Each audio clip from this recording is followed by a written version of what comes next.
Fried na puso ng saging. Ito guys, ganito yung hiwa ng puso ng saging. Tapos pinakuluan ko lang siya ng ilang minuto.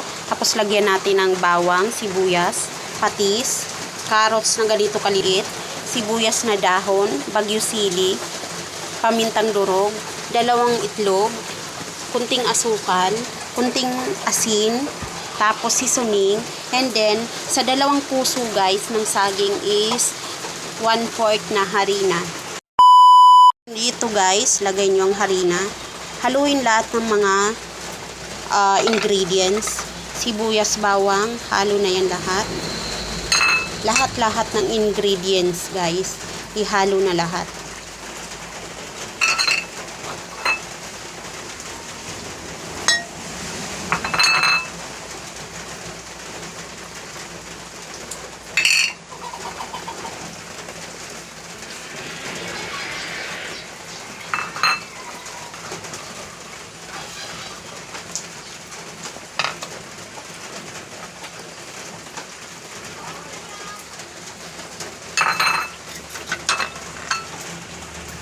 Haluin nyo guys ng ganyan para ma-mix lahat ng ingredients. Tapos pag na-mix nyo na lahat guys, tsansahin nyo lang, pwede na siyang iprito. Ayun. Yan, pag ganito okay na yung timpla niya.